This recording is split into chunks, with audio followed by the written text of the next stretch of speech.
কি অবস্থা? হ্যালো। পারসেফোনি আপু, কেমন জি আছেন? ভাই, অনেকদিন পরে কেমন আছেন? অনেকদিন পর, জি ভালো আছি। আপনার কি অবস্থা? এই তো ভালো। আমি অ্যাকচুয়ালি এই যে রিসেন্ট যেগুলো ঘটনা হচ্ছে এগুলোর ব্যাপারে কথা বলতে চাচ্ছিলাম। স্পেশালি আমাদের বাউল আবুল সরকার সাহেব, উনাকে নিয়ে তো একটা আসলে ইস্যু হচ্ছে, হয়তোবা জানেন। আমি জানি না আসলে জি, রিসেন্ট লাইভগুলো তো ওনাকে নিয়ে কথা হয়েছে কিনা, হয়তোবা আমি মিস আউট করেছি। তো আমি চ্যাট জিপিটিতে একটু এগুলো নিয়ে আলোচনা করছিলাম, বাট টু টু আচ্ছা। বি অনেস্ট, চ্যাট জিপিটি এমন পিছলা পিছলা, মানে আশেপাশে দিয়ে উত্তর দিচ্ছে, অ্যাকচুয়াল কোনো কিছু বলছে না। তো আমি দুইটা অ্যাকচুয়ালি রেফারেন্স পেলাম, সূরা তাওবাতে আর হচ্ছে সূরা নিসাতে। সো ওখানে একটাতে বলা হয়েছে যে তোমরা তাদেরকে অ্যাভয়েড করো। হুম। আবার আরেক জায়গায় বলা হয়েছে যে মানে তাদের সাথে মিশো না, তাহলে তোমরা তাদের মতো হয়ে যাবে। এটা সূরা নিসাতে বলা হয়েছে। আর সূরা তাওবাতে বলা হয়েছে তোমরা ঈমান আনার পর কুফরি করেছো, সো অজুহাত দিও না, এই টাইপের কিছু একটা, যে এটা গুরুতর অপরাধ। কিন্তু নিচে আবার বড় বড় করে লেখা আছে যে কোনোভাবেই আমরা মানে নিজেরা কোনো ধরনের রিয়াক্ট করতে পারবো না। হ্যাঁ। তো কাফেরদের কথা বলা আছে এখন, কাফেরদের এই যে জিহাদের কথা বলা আছে। সো এটা কিন্তু একটা ইন্টারেস্টিং সিচুয়েশন যে ওনারা কিন্তু মুসলিম, এবং ওনারা কিন্তু পরবর্তী যে ইন্টারভিউগুলোতে আমরা দেখলাম ওনারা বলেছেন যে আল্লাহর সাথে ওনাদের যে কানেকশন এটা ডিফারেন্ট। ওনারা পালাগানের মাধ্যমে সওয়াল জবাব করে, যেটা ওনাদের যে একটা রিচুয়াল থাকে আর কি। তো ওনারা আরো বেশি আল্লাহর সাথে কানেক্টেড, এরকম ওনারা বলছেন। সো এই ক্ষেত্রে আমাদের দেশে যা হচ্ছে সেটা কতটুকু আসলে মানে ইসলাম থেকে নেয়া, বা কতটুকু ইসলাম সাপোর্ট করে, আমি আসলে কোনো ধরনের রেফারেন্স পাচ্ছিলাম না, সেই জন্য আসলে জিজ্ঞেস করতে চাচ্ছিলাম আপনাদেরকে। বাউলদের সম্পর্কে ইসলাম কি করে ভাই? প্রথমত তো আপনি জানেন যে কোন ধরনের মিউজিক্যাল ইনস্ট্রুমেন্ট বাজায় বাজায় চালানো, আর কোন একটা মিউজিক চালানো ইসলাম অনুযায়ী হারাম, অ্যাবসলিউটলি হারাম। এখন আপনি যদি ইসলাম বলতে শুধু কোরআন বুঝেন, that's a wrong understanding of Islam. ইসলামের কোরআনের মধ্যে খুব নিতান্তই মানে কিছু কথা বলা, এবং ওটার মধ্যে বিশদ বিবরণ করা কোনো কিছুই নাই, কোনো কিছু ডিটেল বলা কোনো কিছুই নাই। আপনি কোরআন পড়ে আমি ড্যাম শিওর আপনি কিছুই বুঝবেন না, কোনো কনটেক্সটই বুঝবেন না। কোরআনের কনটেক্সট বুঝতে হলে আপনাকে ওই হাদিস পড়তেই হবে আজকে। হাদিস পড়ে কোরআনের, সরি, হাদিস আর তাফসীর পড়া লাগবে। হাদিস তাফসীর পড়ে আপনি কোরআনের অর্থটা বুঝতে পারবেন যে কি বলা। এখন হাদিসে কি বলা বাউলদের সম্পর্কে, বা যারা মিউজিক্যাল ইনস্ট্রুমেন্ট ইউজ করে, বা যারা ধরেন এই মানে এমন কোনো কথা বলে যেগুলা সিমস লাইক আল্লাহর শানে, নবীর শানে কোনো ধরনের কটূক্তি হয়, এরকম যারা কথা বলে আর কি, তাদের সাথে কি করতে হবে? স্ট্রেট আপ কথা, তাদেরকে হত্যা করতে হবে। এখন দুই ধরনের জিনিস আছে। একটা হচ্ছে আপনার আম, হত্যাটা কিভাবে করতে হবে, দুই ধরনের কথা আছে। যে ধরেন কেউ যদি বলে শুধুমাত্র যে আমি ইসলাম ত্যাগ করলাম, বা আমি ইসলাম মানি না, এরকম যদি কেউ কথা বলে, তাহলে তাকে হচ্ছে আপনার গভর্নমেন্ট দ্বারা ধরে নিয়ে যেয়ে তারপর তাকে হত্যা করতে হবে। মানে গভর্নমেন্ট ডিসাইড করবে তাকে কিভাবে হত্যা করবে আর কি। 3 দিন সময় দেওয়া, আবার দিনের পথে ফেরত নিয়ে আসা, এগুলোর কথা বলবে আর কি। আর কারো যদি মনে হয় যে এমন না যে খুব বেশি মানে বলতে হবে, কারো যদি মনে হয় যে সে এই কথাটা দ্বারা সে রাসূলের মানে কটূক্তি করছে, রাসূলকে গালি দিচ্ছে, সে ওইখানে যে হত্যা মানে হত্যা করে ফেলতে পারবে। যে লোক সিমিং লাইক যে মোহাম্মদের শানে কোন ধরনের কটূক্তি করছে, ওই লোককে হত্যা করাটা খুবই জায়েজ, এবং মোহাম্মদ নিজেই এই ধরনের অ্যাসাসিনেশন অ্যাটেম্প্টকে জাস্টিফাই করতেছেন এবং বলছেন এটা ঠিক আছে। এবং ওই যে ইয়া থেকে বের হওয়া, জেল থেকে বের হওয়া বিভিন্ন মুফতি কাশিমি না কি জানি আছে, ওনার ভিডিও দেখলাম। তারা আহ কোরআন পড়ে তো ধরেন আপনি আমি যতটুকু বুঝতে পারবো, এরা তো আরো বেটার বুঝতে পারে। তো তারা যখন কমফোর্টেবল জোনে থাকে, তারা তারা কি এরকম জঙ্গির বাচ্চা জঙ্গি এই জিনিসটা বের হয় খুব ভালোভাবে।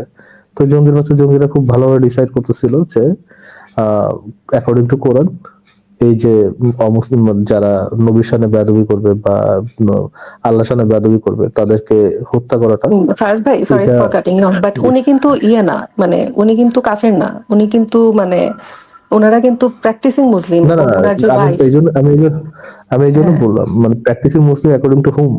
অ্যাকর্ডিং টু দেম না according to hmm? According to according to যারা দ্যাম। মারতেছে তাদের, হ্যাঁ অ্যাকর্ডিং টু দেম, হ্যাঁ অফকোর্স, কিন্তু যারা মারতেছে তাদের পয়েন্ট অফ ভিউ থেকে তো তার পুরোপুরি কাফের, রাইট? Right, right, right. শিয়াও তো শিয়ারাও মুসলিম, রাইট? বাট তারা তো মুসলিম মনে করে না। But এদের এরা তো কাদিয়ানিরাও তো অ্যাকর্ডিং টু দেম তারা মুসলিম, বাট কারা সার্টিফাই করে? যারা হচ্ছে ক্ষমতায় আছে তারা সার্টিফাই করে, রাইট? যে ক্ষমতায় আছে আমরা সার্টিফাই করবো কে সহি মুসলিম কে সহি মুসলিম নয়। আহলে কোরআনরা সহি মুসলিম, এটা তো আপনার ইয়ারা মানবে না, আপনার হচ্ছে যারা আহ, আহলে হাদিস যারা আছে তারা তো মানবে না আহলে কোরআন হচ্ছে সহি মুসলিম। বাট এই জিনিসটা এরকমই, মানে ইসলাম জিনিসটা তো অ্যাসাসিনেশন অ্যাটেম্প্ট কে জোর জবরদস্তি করে আহ, মানুষকে পিটায় ধর্মে আনার বিষয়টাকে, ধর্ম টিকায় রাখার বিষয়টা, এটা তো খুব ভালোভাবে ইয়ে করে, মানে খুব ভালোভাবে এটাকে অ্যাপ্রিসিয়েট করে এবং এটাকে প্রপাগেট করে আর কি। তো অ্যাকর্ডিং টু ইসলাম, মানে অ্যাকচুয়াল সালাফি ওয়াহাবি এবং জেনুইন ইসলাম, তাদেরকে পিটানো, এই করো সেই করো, এগুলো জাস্টিফাইড, এবং তাদেরকে আই থিঙ্ক হত্যা করলেও ইসলাম মানে মোহাম্মদ এটা তো অফেন্ডেড ফিল হইতো না। জি ভাই, আমি অনেক আশা নিয়ে আসছিলাম যে একটা যদি রেফারেন্স পাওয়া যায় যে শুধু কাফেররা মানে হত্যার শিকার হবে, যারা কটূক্তি করে তাদেরকে তবা টবা করে কোনো রকমে ছেড়ে দেওয়া হবে, তাহলেও হয়তো বা সাম সর্ট অফ ইনফ্লুয়েন্স, মানে ভালো ইনফ্লুয়েন্স আর কি কোরআন হাদিস থেকে দেয়া যেত।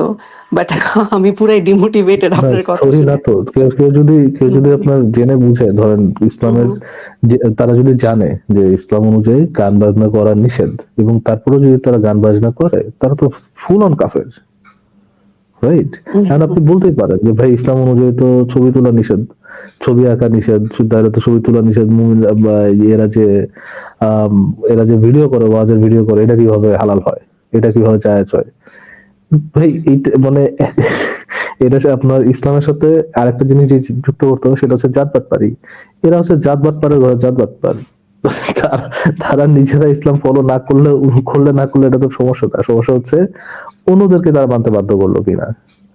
তারপর হচ্ছে যে ওয়াজ মাহফিল করে টাকা পয়সা নেওয়া, এটাও তো ইসলাম অনুযায়ী হালাল না। বাট তারা মুহতাকিনরা কি জানি, আসিফ ভাই শব্দটা জানি কি, যারা একসাথে মিলেমিশে ডিসাইড করলো না না আমি মোহাম্মদ যেটাই বলুক গা, আল্লাহ যেটাই বলুক গা, আমরা হচ্ছে গিয়া ইসলাম প্রচার করে যদি টাকা না নেই, তাহলে তো ইসলাম প্রচারের লোক থাকবে না, এই জন্য আমাদের টাকা নেওয়া লাগবে।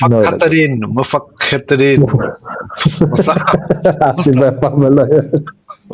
রাফি আপনাকে যুক্ত করা হয়েছে, বলেন আপনি। জি, আসিফ ভাই আমাকে শুনতে পাচ্ছেন? হ্যাঁ, শুনতে পাচ্ছি, বলেন।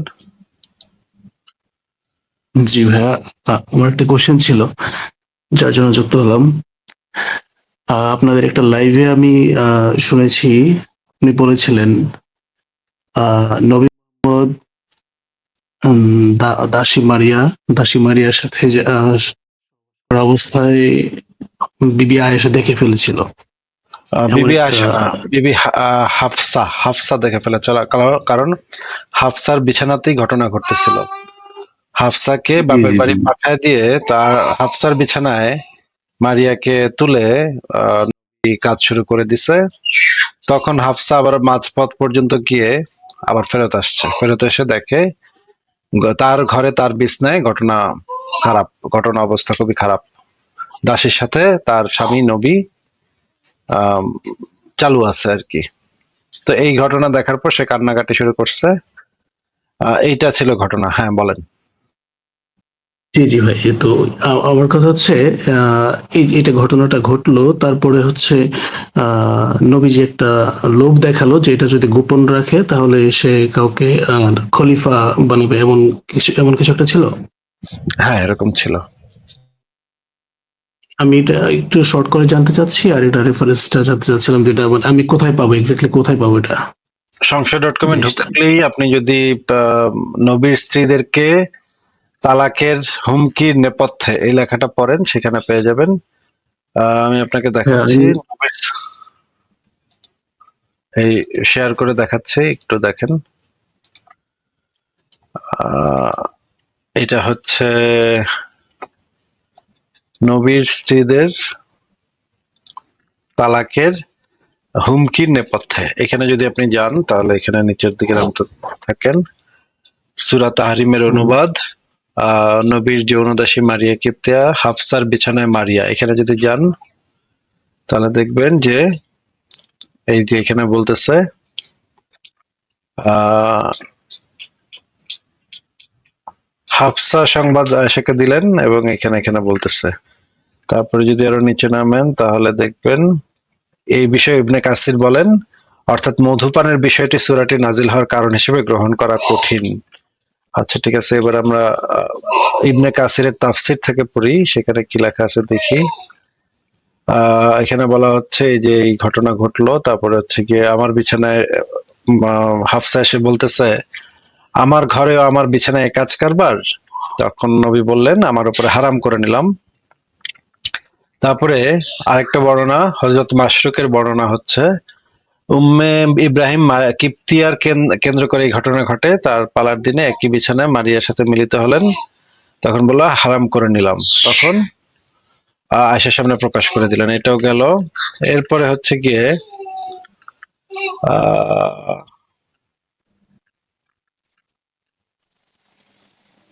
তা ইবনে কাসিরের তাফসীর গ্রন্থ থেকে আরো একটু অংশ পড়ে নেই, দেখি এখানে।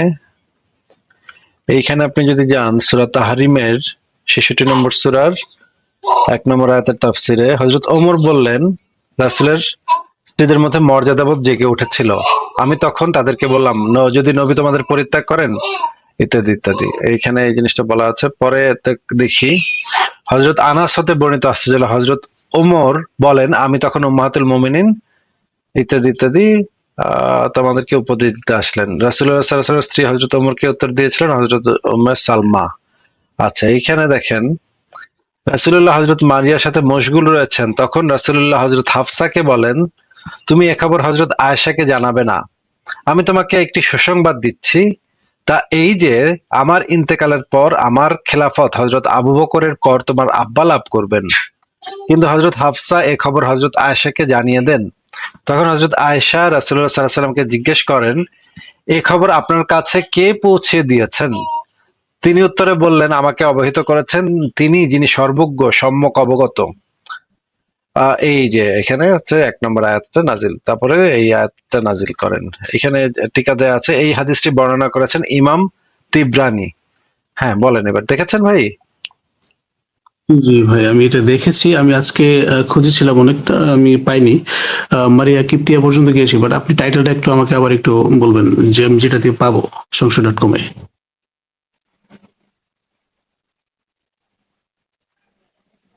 ভাইয়া শুনতে পাচ্ছেন? ওই টাইটেলটা হচ্ছে নবীর স্ত্রীদের তালাকের হুমকির নেপথ্যে। স্ত্রীদের তালাকের হুমকির নেপথ্যে। থ্যাংক ইউ ভাইয়া, এটা আমি একটু দেখবো। অ্যাকচুয়ালি এটা বলবো, আমি একটু শর্টলি বলবো এটা কেন চাচ্ছি। হ্যাঁ হ্যাঁ বলেন। অ্যাকচুয়ালি আমার আমার আমি একটা জবে আছি, আমার লাইন ম্যানেজার মানে বস, তাকে আমি আজকে এই কথাটা বলেছি, কিন্তু আমি রেফারেন্সটা দিতে পারতেছিলাম না। বারবার বলছিল যে আমাকে দেখান দেখান, আমি দেখি এটা কোথায় আছে। আর আমি আপনার সংসদে আমি ঢুকে এটাকে খুঁজলাম, একুরেট এটা পাই নাই। আপনি এটা এখন যেটা আমাকে দেখালেন সেটা পাই। ওটা আমি খুঁজে কালকে ইনশাল্লাহ এটা আমি দেখাবো। মুখ চলে আসে, যাই হোক। আপনি ভাই আমার এই সেকেন্ড লেখাটার ভিতরে আপনি এই লেখাটার ভিতরে ঢুকে যদি আপনি খেলাফত লিখে সার্চ করেন, আহ, আপনি কিন্তু মানে কন্ট্রোল এফ চাপ দিয়ে খিলাফত লিখে সার্চ করলেও কিন্তু সরাসরি সেখানে চলে যায়। হ্যাঁ, আরেকটা কোশ্চেন ছিল, সেটা হচ্ছে আপনি ট্রান্সজেন্ডার যেটা এদের ব্যাপারে একটা কিছু বলেছিলেন, হিজড়া হিজড়া যারা আছেন। আমি আপনার সংসদ.com দেখলাম যে এখানে নারী থেকে পুরুষ, সরি নারী রূপে পুরুষ বা পুরুষ রূপে নারী যারা ধারণ করে তাদেরকে হচ্ছে ওই বের করে দাও, তাদেরকে লানত, না এরকম কিছু আমি না দেখেছি। না, এরকম কিছু নাই ভাই। হিজড়াদেরকে একদম হিজড়াদের স্পেসিফিকলি বলা আছে হিজড়াদেরকে নির্বাসিত করতে হবে, এমনকি ব্যাখ্যা গ্রন্থ বলা আছে যে হিজড়াদেরকে নির্বাসিত করতে হবে। হ্যাঁ, নারীরূপী পুরুষ বা পুরুষরূপী নারী তারা যারা জামা কাপড় অন্য লিঙ্গের পরে তাদের সম্পর্কেও ঘৃণার কথাবার্তা বলা আছে, কিন্তু হিজড়াদের সম্পর্কেও আছে। আপনাকে আমি দেখাচ্ছি হিজড়াদের নির্বাসিত করা। একটু ভাই হাদিসটা কি পড়ে শোনাতে পারবেন এখান থেকে? হ্যাঁ জি, আমি শোনাতে পারবো। মুসলিম ইবনু ইব্রাহিম রহমতুল্লাহ আলাইহি ইবনু আব্বাস রাদিয়াল্লাহু তাআলা থেকে বর্ণিত, তিনি বলেন নবী সাল্লাল্লাহু আলাইহি ওয়াসাল্লাম লানত করেছেন নারীরূপী পুরুষ ও পুরুষরূপী নারীদের উপর এবং বলেছেন তাদেরকে বের করে দাও তোমাদের ঘর হতে, এবং তিনি অমুক অমুককে বের করে দিয়েছেন। এখানে হিজরা ওয়ার্ডটা নেই, এই জন্য বললাম আর কি। এই যে এখানে হিজরা ওয়ার্ডটা এখানে টাইটেলে আছে, এবং যদি আপনি এই হাদিসটার ব্যাখ্যা গ্রন্থটা পড়েন, আমরা যদি নসরুল বারী থেকে পড়ি, সহজ নসরুল বারী শরহে বুখারী, এখানে দেখেন, এখানে পরিষ্কারভাবে এখানেও গুনাহগার ও হিজড়াদেরকে নির্বাসিত করা, শাসক ও বিচারকের জন্য কবিরা গুনাহে লিপ্ত হিজড়াদেরকে নির্বাসনে পাঠানো যায়। দেখা যাচ্ছে ভাই এই লাইনটা?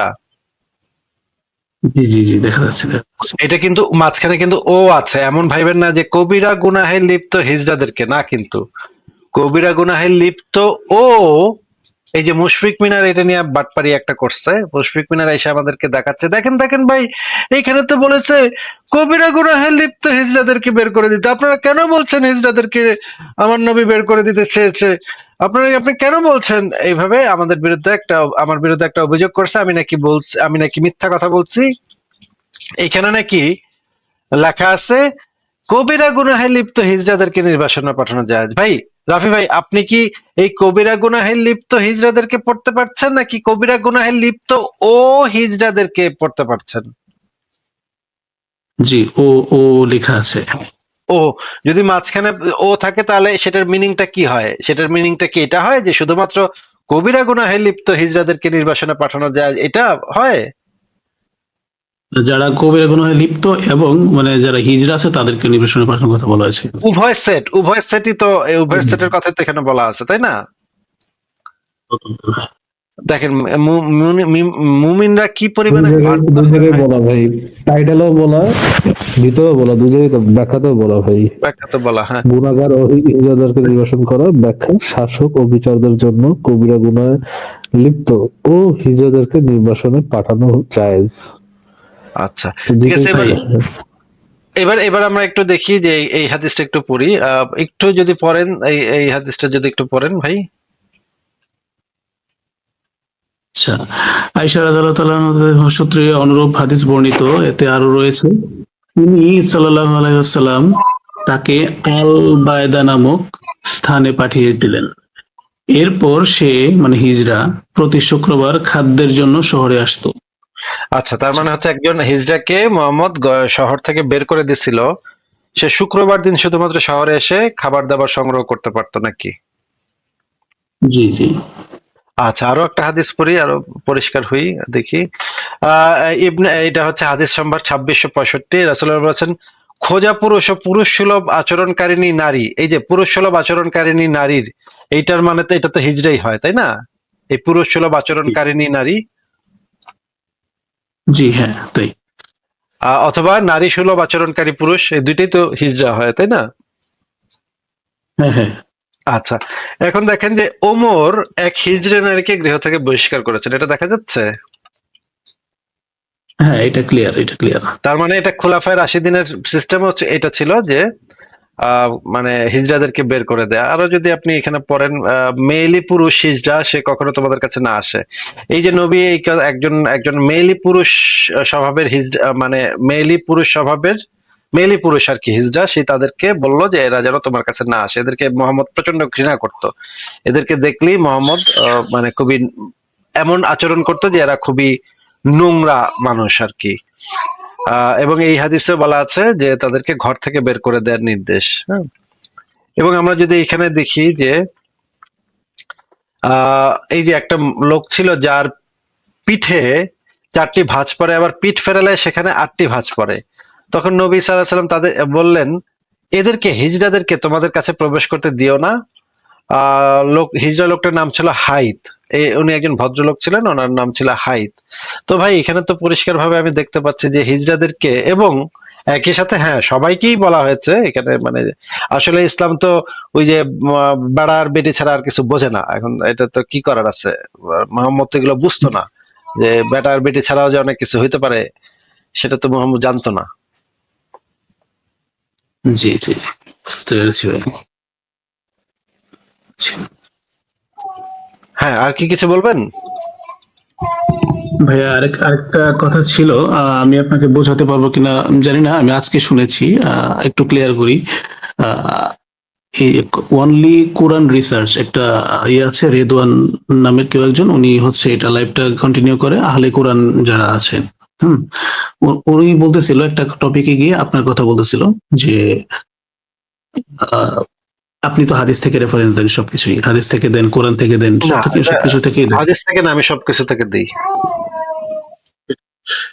তো উনি বলতেছিল কোরআনের একটা আয়াতে আছে যে হে নবী, আহ, আমি আপনাকে যা নাজিল করেছি, মানে আপনাকে যা প্রদান করেছি আপনি তাই বর্ণনা করুন। মানে আরবিতে বায়ান লেখা আছে, আপনি সেটাকে বলতেছিলেন যে ব্যাখ্যা করুন। তো এটা নিয়ে আপনি ওনার সাথে কথা হয়েছে আপনার লাইভে, কোন একটা লাইভে, তারপর নাকি আপনি লাইভ থেকে মানে পালিয়ে গিয়েছিলেন, এমন একটা কথা বলেছিল আজকে। হুম। আমি পালিয়ে গিয়েছিলাম লাইফ থেকে। হ্যাঁ, এমনটাই বললো। আপনি আপনি বলতেছেন যে ব্যাখ্যা ব্যাখ্যা করতে বলেছে, আর উনি বলতেছে এটা ব্যাখ্যা তো ওয়ার্ড নাই, এখানে বায়ান বলা হয়েছে, বয়ান করতে বলা হয়েছে। ব্যাখ্যা আর বায়ান দুই জিনিস। তো এই বিষয়টা আমি একটু ক্লিয়ার ভাই হতে আপনি চাচ্ছিলাম। যদি ভাই এই জিনিস, এই ধরনের ঘটনার কথা আমার একদমই মনে নেই যে এরকম কোনো ঘটনা ঘটেছে।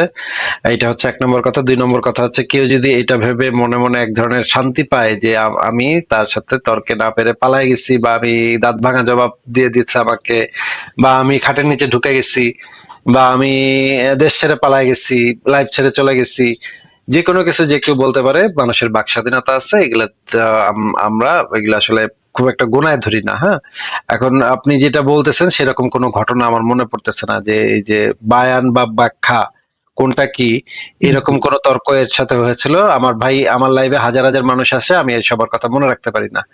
3 নম্বর ব্যাপার হচ্ছে যে এই রকমের একটা লোকের কথা আমার মনে আছে, রেজওয়ান, সে হচ্ছে আলে কোরআন।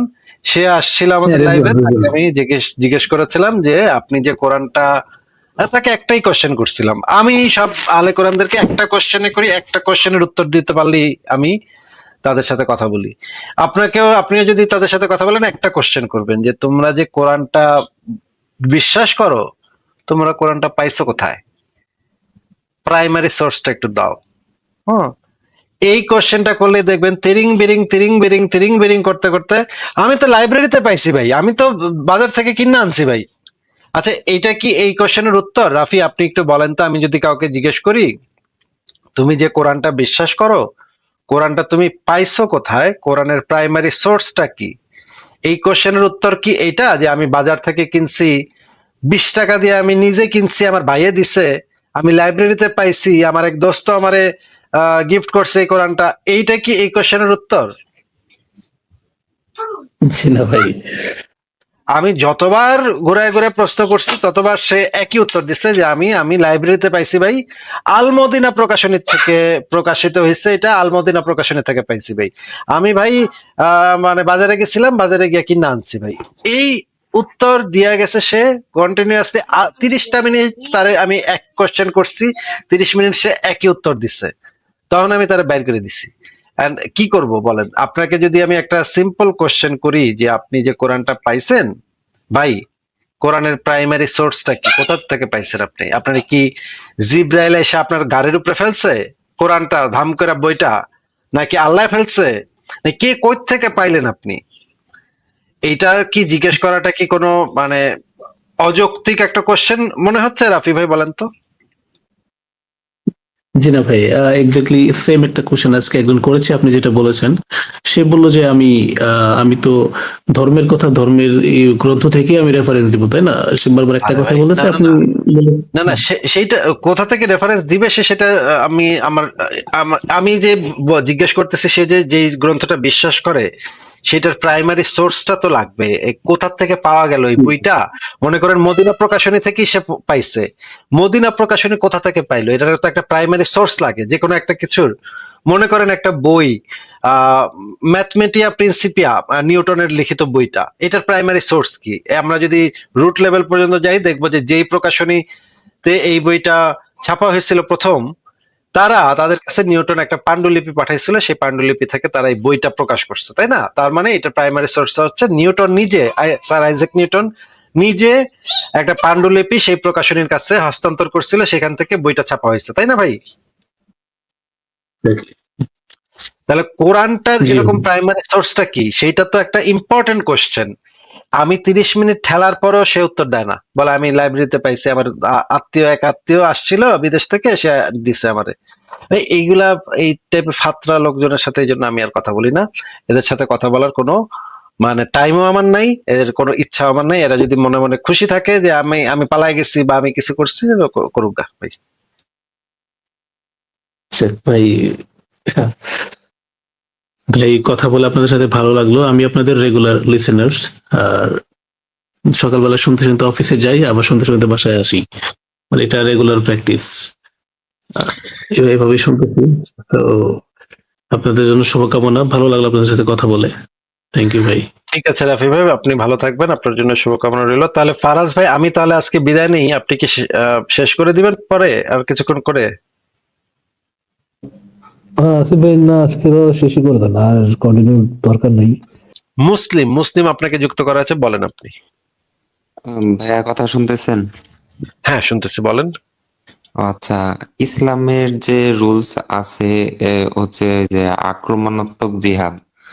হ্যাঁ, এটা এটা মানে ধরেন ওইরকম আলেমদের ওইরকম অ্যাক্টিভলি প্রচার করতে শুনি না। তারা যে প্রচার করে না, এটাও কি মানে তারা ইসলামের কোন রুলস এর আন্ডারে ফেলায়া এটা যে প্রচার করতেছে না, এটাও কি ইসলামের কোন রুলস যে এই টাইমে প্রচার করা যাবে না বা এই টাইমে প্রচার করা যাবে? যখন দুর্বল থাকবে তখন তারা এটা প্রচার করবে না, তো যখন হচ্ছে শক্তি সামর্থ্য বেশি হবে তখন প্রচার করবে। এটা বলা আছে, যখন দুর্বল অবস্থায় মাক্কি জীবন আর মাদানী জীবন এই দুইটাকে ফলো করতে হবে। মোহাম্মদ যখন মক্কায় দুর্বল ছিল তখন এগুলা কয় নাই। মোহাম্মদ যখন মদিনায় গিয়ে সবল হয়েছে, শক্তিশালী হয়েছে, তখন এগুলা কপি করছে। এটা তো ভাই মানে সিরাতের ভিতরেই আছে। মানে ধরেন মুসলিমরা দুর্বল থাকা অবস্থায় এই রুলস গুলা ফলো করবে না, আর হচ্ছে শক্তিশালী হলে এই রুলস গুলা ফলো করবে, এরকম কি কোনো আছে, হ্যাঁ, রেফারেন্স হ্যাঁ, আছে? হ্যাঁ, এরকম বলা আছে যে এটা মানে আপনি আহ এইরকম যে এইরকম যে একদম রেফারেন্স যে দুর্বল থাকতে হলে এটা করণ যাবে না, সবল হইলে করণ যাবে, এইরকম নাই। কিন্তু মোহাম্মদের জীবন দেখলেই আপনি এই জিনিসটা রেফারেন্স পাবেন। মোহাম্মদ যখন দুর্বল ছিল তখন সে ভালো ভালো কথা কইছে, সবাই মিলামিশা থাকার কথা কইছে। আবার যখন সে ক্ষমতা পাইছে তখন সে কোপাকুপি করছে। এই জিনিসটা আপনি পাবেন তাফসির গুলাতে পাবেন, যে এখানে বলা আছে এভাবে যে যখন দুর্বল থাকবো তখন তো আর এই কোপাকুপি করতে গিয়া মানে মায়ের খেয়ে মরার তো কোনো দরকার নাই। যখন সবল হব তখনই আমরা কোপাকুপি মারামারি করব। এই জিনিসটা আপনি ওয়াজেও পাবেন, বিভিন্ন তাফসিরও পাবেন। এখন আহ, এই জিনিসটা আছে, সংশয়.com আছে অনেকগুলা রেফারেন্সে, আপনি একটু খুঁজে দেখেন। হ্যাঁ, আমি এটা মনে করতে পারতেছি না যে এটা কোন জায়গাতে এই রকমের স্পেসিফিকলি এই জিনিসটা বলা আছে। আপনি আগে খোঁজেন, যদি না পান তাহলে আমার জানান। আচ্ছা ধরেন বাই এনি চান্স ধরেন মুসলিমরা শক্তিশালী হয়ে গেল, ধরেন কোন মুসলিম যদি এসব করতে যদি ধরেন রাজি না থাকে, তাহলে কি সে মুসলিমদের অন্তর্ভুক্ত থাকবে না? ধরেন আমার এগুলা ভাল লাগতেছে না, আমি এগুলা করব না, তাহলে কি এই আমি বিষয়ে মুসলিম? কোরআনের আয়াত আছে, তো এই বিষয়ে কোরআনের আয়াত আছে যে আপনি যদি আপনার যদি মনে কয় যে আপনি জিহাদ করবেন না, তাদেরকে ধমক দিয়ে কোরআনের আয়াত আছে, আপনি ওই কোরআনের আয়াত এবং সেটার তাফসীর পড়েন। যে তোমরা তোমরা যে জিনিসটা পছন্দ করো না, আল্লাহ সেই জিনিসটা পছন্দ করে, আবার তোমরা যে জিনিসটা পছন্দ করো আল্লাহ সেই জিনিসটা পছন্দ করে না। এরকমের একটা আয়াত আছে, সেই আয়াতটা নাজিল হয়েছিল যে কিছু সাহাবী যুদ্ধে যাইতে অস্বীকার করছিল, জিহাদ করতে যাইতে অস্বীকার করছিল, তাদের সম্পর্কে এই আয়াতগুলো নাজিল হয়েছে। আপনি চেক করে দেখেন, পাবেন। এটা আপনার সংশয়.com এ মানে কোন লেখাটার ভিতরে গেলে এটা পাবো? এটা তো এখন মনে করতে পারতেছি না ভাই, আপনি একটু চ্যাট জিপিটি কে জিজ্ঞেস করেন যে একটা আয়াত আছে যে আয়াতে মোহাম্মদের কিছু সাহাবী জিহাদে যাইতে গড়িমসি করতেছিল, তখন আল্লাহ একটা আয়াত নাজিল করছিল যে তোমরা তোমাদের জন্য আল্লাহ জিহাদ ফরজ করেছে, অথচ তোমরা আহ জিহাদ করতে যেতে চাও না। এরকম একটা আয়াত আছে। এখন আয়াতটা যে কত নম্বর আয়াত আমি ভুলে গেছি ভাই, এই মুহূর্তে মনে পড়তেছে না। আচ্ছা, আরেকটা বিষয় নিয়ে মানে একটু কথা বলতেছি, মানে চাইতেছি। আমি ধরেন মানে যে আপনার লাইভ অনেকদিন ধরে শুনতেছি, তো মানে আপনার আচ্ছা, কথাগুলো আচ্ছা, আমার কাছে আচ্ছা, মানে ইন্দ্রাণী সুদ ভাই বলছে 47-35, আমি একটু দেখি তো 47-35 নাকি এটা। আমি আসলে মনে নাই, 47-35 দেখি তো এটা নাকি, এটা হইতে পারে।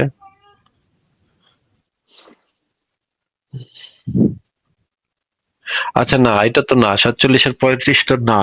আহ 2-226 এটা বোধ হয়, হ্যাঁ এইটা বোধ হয় 2-226, এইটা হইতে পারে। 2-200, না 216।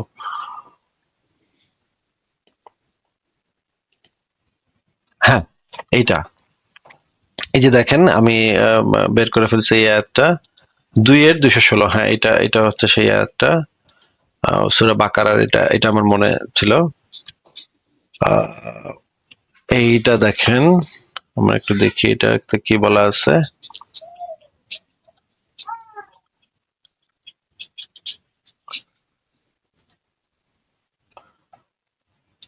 হ্যাঁ, আমরা একটু দেখি যে এখানে কি বলা আছে, যে তোমাদের ওপর লড়াইয়ের বিধান দেয়া হয়েছে অথচ তা তোমাদের কাছে অপছন্দনীয়, এবং হতে পারে কোনো বিষয়ে তোমরা অপছন্দ করছো অথচ তা তোমাদের জন্য কল্যাণকর, আর হতে পারে কোনো বিষয়ে তোমরা পছন্দ করছো অথচ তা তোমাদের জন্য অকল্যাণকর, আর আল্লাহ জানেন এবং তোমরা জানো না। এই যে এখানে এই জিনিসটা বলা হয়েছে যে কিছু লোক, কিছু সাহাবী আবার জিহাদ করতে যাইতে মানে চাইতেছিল না, তাদেরকে ঠেলাঠেলি করতেছিল মোহাম্মদ, লোপটোপ দেখাইতেছিল মোহাম্মদ যে হুট্টুর পাবি, তারপরে যাইতে চায় না। কি একটা মুসিবতের ব্যাপার, মানে বেটারা জিহাদ করতে যাইতে চায় না। তখন মোহাম্মদ এই হুকুম দিছে যে এটা তোরা, আল্লাহ এই হুকুমটা দিল যে তোদের জিহাদ করতে যাইতে হবে। তখন এটার তাফসিরটা যদি আমরা পড়ি, তাফসির ইবনে কাসির যদি আমরা পড়ি, দেখেন ইসলামের সদস্য যুদ্ধ করা ফরজ হওয়ার নির্দেশ এই আয়াতে দেয়া হয়েছে। তারপরে প্রয়োজন বোধে তাদেরকে যুদ্ধক্ষেত্রে যোগদানের আহ্বান জানানো হলে অবশ্যই যুদ্ধের মাঠে যোগদান করতে হবে। সহিহ হাদিসে রয়েছে, যে ব্যক্তি এমন অবস্থায় মারা গেল যে সে জিহাদে অংশগ্রহণ করলো না, মনে জিহাদের কথা বললো, সে অজ্ঞতার যুগের মৃত্যুবরণ করলো। মানে এটা কাফের হয়ে যাবে যদি আপনি, এই যে যখন খলিফা বলবে তখন যদি আপনি জিহাদ না করেন তখন তো আপনি কাফের হয়ে যাবেন। এই বিষয়টাই এখানে বলা হয়েছে যে এইটাকে অগ্রাহ্য করা যাবে না, এটা আপনার জন্য ফরজ, এটা ফরজ বিধান। পরে হচ্ছে কি, এই যে এইটা মানে গড়িমসি করতেছিল কিছু সাহাবী, তখন এই আয়াতটা নাজিল করে বলছে যে তোমরা আহ কেন করতে যাইবা না, যুদ্ধ কেন করতে যাইবা না।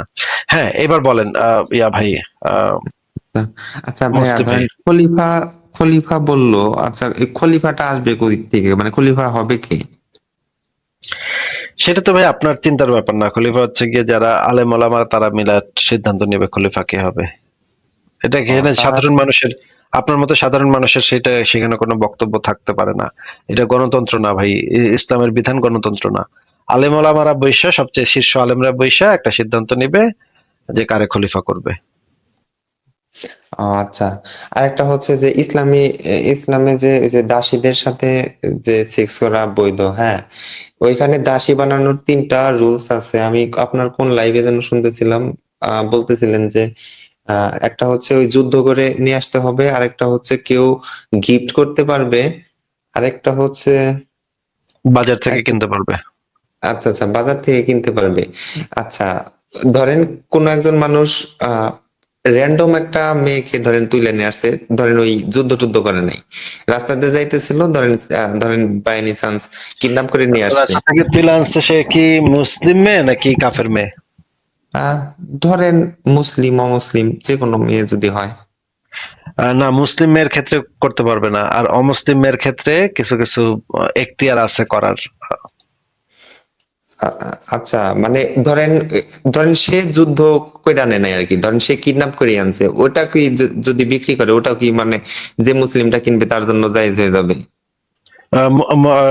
শোনেন, এই অমুসলিমরা হচ্ছে সামগ্রিকভাবে মুসলমানদের কাছে জিম্মি। হ্যাঁ, জিম্মি হ্যাঁ জিম্মি মানে হইতেছে চুক্তিবদ্ধ। হ্যাঁ। দেখতে হবে ওই অমুসলিম মেয়েটা মুসলমানদের ক্ষেত্রে চুক্তিবদ্ধ কিনা। যদি চুক্তিবদ্ধ না হয় তাহলে তার রক্ত হালাল হয়ে যাবে, মানে তাকে আপনি চাইলে জবাই করে ফেলতে পারবেন। যদি সেই কাফেরটা চুক্তিবদ্ধ কাফির না হয়, মানে জিজিয়া কর দেয়া কাফের না হয়, তাহলে তাকে আপনি মেরে ফেলতে পারবেন। জিজিয়া কর দিয়ে থাকলেও তাকে মারতে পারবেন, তবে সেটা যদি করেন, জিজিয়া কর দেয়া কাফেরকে যদি আপনি মারেন, তখন হুম। আপনার সরকার আপনাকে কিছু টাকা জরিমানা করতে পারে, কিন্তু আপনাকে কোনো মানে শারীরিক শাস্তি দিবে না, কিন্তু কোনো জরিমানা টরিমানা করতে পারে। 1,000 টাকা ফাইন বা 10,000 টাকা ফাইন করতে পারে, কিন্তু যদি চুক্তিবদ্ধ কাফেরকেও মারেন তখনও আপনার মুক্তি পাওয়ার এখতিয়ার আছে, কিন্তু এই বিষয়ে একটু নিরুৎসাহিত করা হয়, যেহেতু তারা জাকাত জিজিয়া দিতেছে, এই জন্য তাদেরকে আপনি রাস্তাঘাটে মেরে ফেলেন না। এই জন্য আপনারা যদি এভাবে রাস্তাঘাটে তাদের মেরে ফেলেন তাহলে জিজিয়াটা দিব কেডা, এই জন্য মুসলমানদেরকে একটু নিরুৎসাহিত করা হয়।